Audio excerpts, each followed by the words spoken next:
Okay students, तो पिछले video में हमने पॉलिनॉमियल, उसके बेसिक्स, इन सब के बारे में पढ़ा।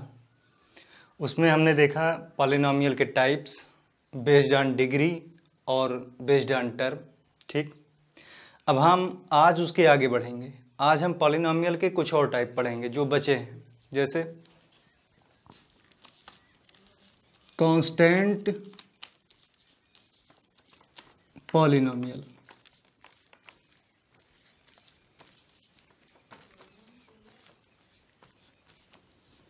कांस्टेंट पॉलिनॉमियल, इसमें कांस्टेंट टर्म लगा है।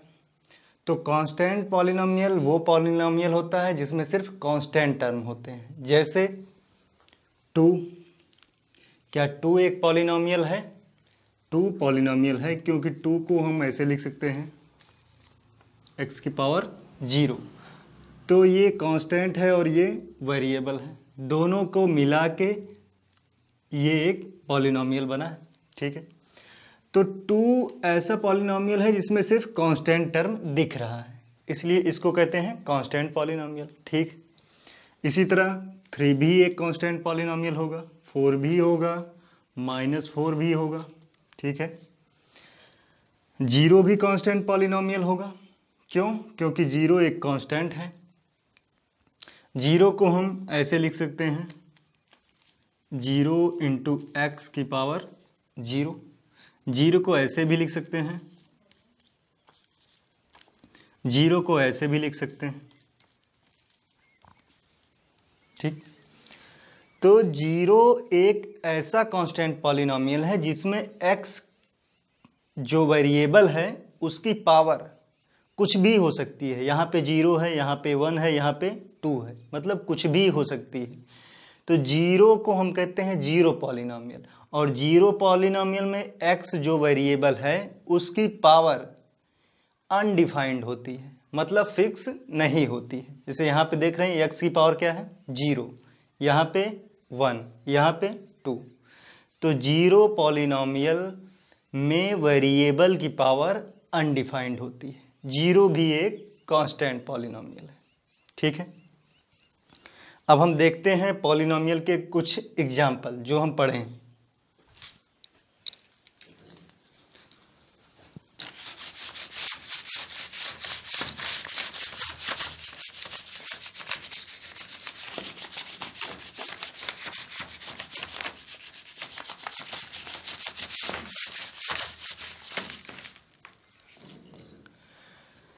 हमने पॉलिनॉमियल के बारे में पढ़ा, पॉलिनॉमियल क्या होते हैं उसको भी जाना। अब देखते हैं कुछ क्वेश्चन। जैसे पहला है 2x² माइनस 3x प्लस 6। क्या ये एक पॉलिनॉमियल है?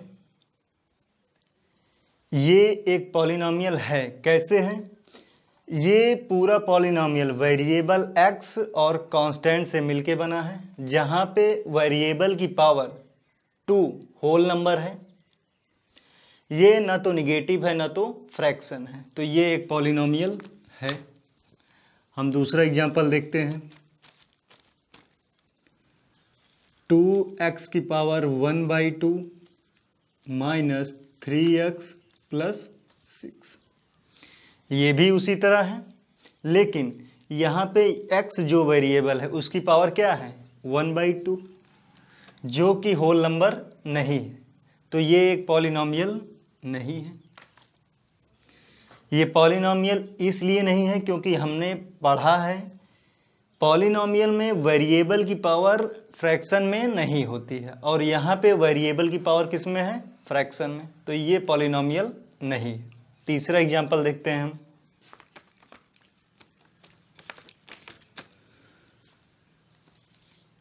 3x की पावर -2 प्लस 6। क्या ये एक पॉलिनॉमियल है?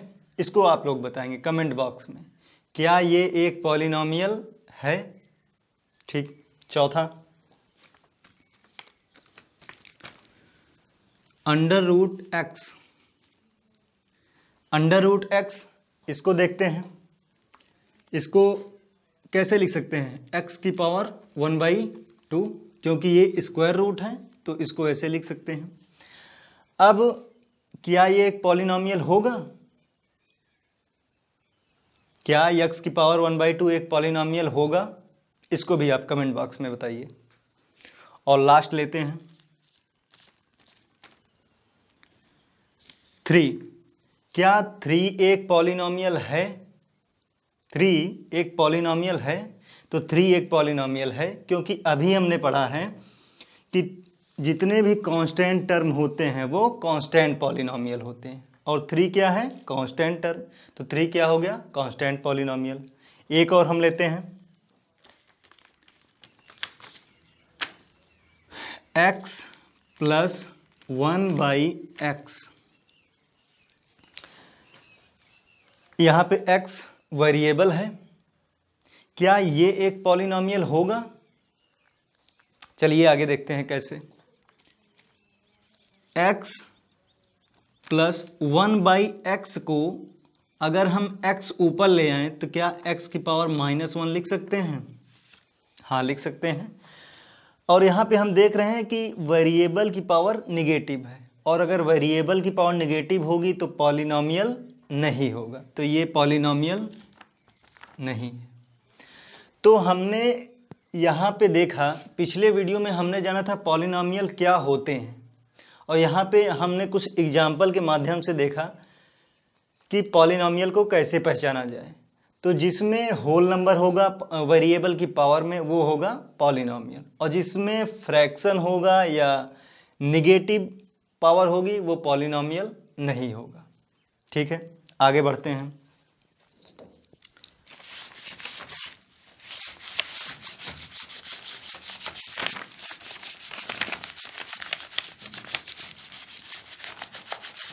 तो इसी तरह मोनोमियल, बाइनोमियल, ये सब आप लोग समझ लेंगे।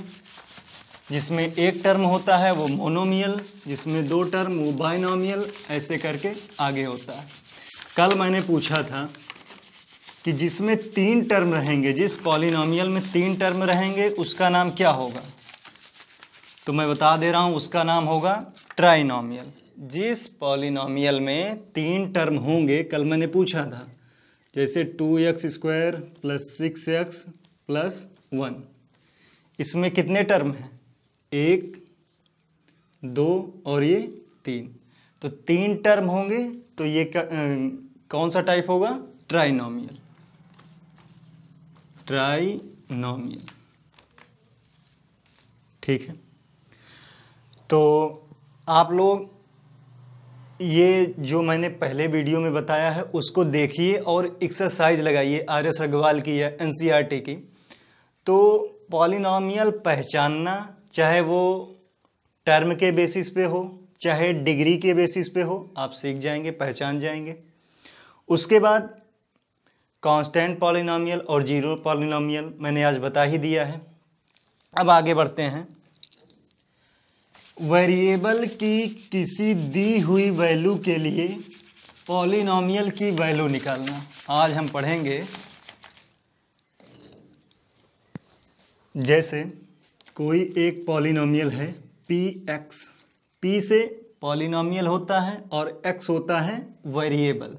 तो पॉलिनोमियल को ऐसे रिप्रेजेंट करते हैं। हम कोई पॉलिनोमियल लेते हैं, मान लीजिए 2x² प्लस 2x माइनस 3, ठीक है। ये एक पॉलिनोमियल है किस वेरिएबल में? x वेरिएबल में, ठीक। और कहा जाए कि if x equal to 1, x की वैल्यू अगर 1 है तो पॉलिनोमियल P1 क्या होगा? क्वेश्चन में एक पॉलिनोमियल दिया है और x की वैल्यू अगर 1 हो तो पॉलिनोमियल Px की वैल्यू 1 पे क्या होगी? एक मिनट।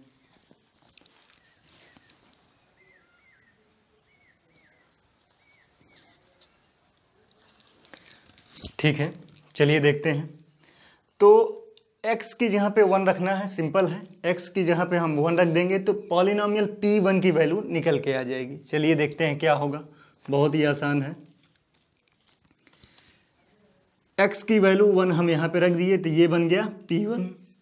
अब आगे x जहाँ जहाँ है वहाँ हम 1 रख देंगे तो यहाँ पे 1 का स्क्वायर, यहाँ पे 2 इंटू 1, यहाँ पे -3।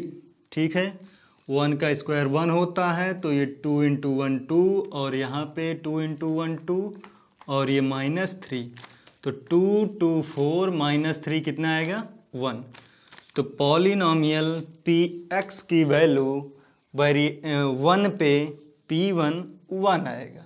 ठीक, ऐसे ही हम P2 भी निकाल सकते हैं। x की वैल्यू अगर हम 2 रख देंगे तो पॉलिनॉमियल की वैल्यू 2 पे आ जाएगी।